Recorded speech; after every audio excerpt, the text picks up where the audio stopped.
Okay, yesterday I did my final video was about Duke Energy and Progress Energy, and why is Hillary and Huma and Anthony Weiner so worried about this one little, you know, merger down here in North Carolina between Duke Energy and Progress Energy? What's the big deal? Why the Chef Tuan secret email? Why the secret meeting in Rayburn? Why all this intrigue with the lobbyist for Duke Energy and the lobbyist for Progress Energy dying, Turton? Her name's Turton, I believe. Why is their husband, who is the legislative director in the Congress, why is he immersed in all this? And what's so important about this merger between these two companies? Okay, and what I said was it's about cars. Yesterday it's about the 123 agreement and cars. And the 123 agreement, if you don't remember, this is the section of the Atomic Nuclear Act in 1953. This says how nuclear proliferation will happen.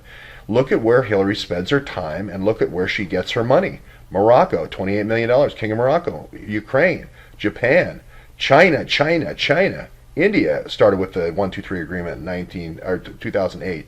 Russia. UAE, right? In the 2010-2011 agreement, New Dawn, that was a New Dawn, right? Egypt, Argentina, Australia, Bangladesh, Brazil, Indonesia, and then some really important ones down at the bottom, more recently, Turkey, Kazakhstan. Look at Astana and tell me there's not nuclear wealth being created there. Also now South Korea and Taiwan and South Africa. This is what Hillary spent her time on in the State Department. This is what she spent her time on because that's where she got her money. The money comes from the uranium. It's 1,000 times, let's just say 1,000 times more valuable than gold. She spends her time where the money is. Follow the money. And the reason why I said it's in cars is because a lot of these programs are secret. A lot of these programs are not approved yet. So you need to have surreptitious programs. That's why I said it's, here's the uranium glowing in the back of the trunk, and you need an Awan Brothers. You need a 123 at mail.house.gov to talk about it. You need a Cheptwan to talk about it. You need all these other artifices and communication. But here we see Anthony Weiner with the Imran Awan and Awan spy crew, etc., working directly with Anthony Weiner and Hillary Clinton. This is it. You can't say, oh, I've got a Pakistani spy ring working with Anthony Weiner to make sure that we have our surreptitious nuclear programs in Iran and all those other 48 countries. I'm sure she's got them going in every country at some point in phase.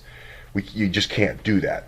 So let's look at roots here of Duke Energy, and this is the plant here that they had, just one. This is at Lake Wylie on the border of South Carolina and North Carolina, near Charlotte. This is where David Petraeus is based, right?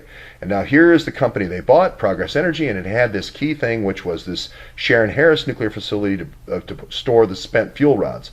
This is because this fuel comes in and it's loaded, and here's Fayetteville, of course. This is where our special forces are. This is going to manage the military. The military always goes with the uranium because of its value. Very close. So you can keep track of the new developments here at this plant here, this Catawba plant here near Charlotte, and then you can also make sure your waste that could be turned into gold someday is not far away.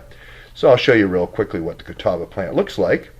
Here it is on the coast there, on the border there between North Carolina and South Carolina, and sure enough, it's a part of megatons to megawatts program. Again, that's going to be the natural center of gravity near the special forces, for protection, etc. And here we go. There's the Mox Fuel plant that's built in South Carolina, $30 billion.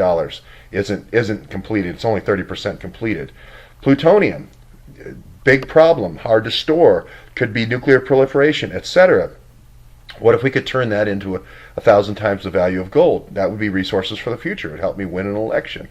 Okay, so that is what we're doing. That's what I believe we're doing here. And it says here this Mox Fuel failed and the project got shelved. I think it got shelved for a future day to use and test in different places around the world, different programs around the world. Super colliders, maybe to change this in sort of a high energy alchemy. Maybe we're going to do it and use it breeder reactors in Iran, breeder reactors in UAE, breeder reactors in potentially South Africa, etc. We're going to have a lot of experiments across the world trying to reprocess this Mox Fuel. And again, we can have a plant failed building project down here in Savannah River site in Charleston, when this waste is coming into Charleston, by the way, Transport Logistics is taking it up to Sharon Harris, right? And we're going to be able to use it as fuel for our plants all over the world. It's great because we don't have to pay for a thing. And this is not only, and I'm going to call these people the Dukes, the people who are on the inside of this, using the kind of knowledge they got from the national laboratories, all their experience in the national laboratories, they're the ones with the insider knowledge. This is how I think Hillary thinks about it. And these Dukes are these people from, they're kind of the descendants of these high energy physics scientists, a lot of them being Nazis, that kind of have this kind of world view of, hey, if we control this fuel of the future, we'll control the world like Pax Britannia controlled the world because they had the ships, or we'll control the world like Pax Romana because we had the roads, and Pax Britannia had the ships, and Pax Americana had the planes and the helicopters, right? And so we'll control this new world. It's sort of a Fourth Reich thinking. It's sort of a South shall rise again, but it's informed not by weapons this time, but it's informed more by knowledge here, and also secrecy, influence of different groups, influence and infiltration. That's why the Awans are so important in this kind of national or worldwide kind of strategy, which is, I call, Pax Urania. And I believe that's what we have. We have kind of sort of an influence and infiltration program with the Awans to really leverage the brain power of all these different nuclear laboratories with the waste uranium now, and also the uranium coming from the old Soviet Union, for a Pax Uranium.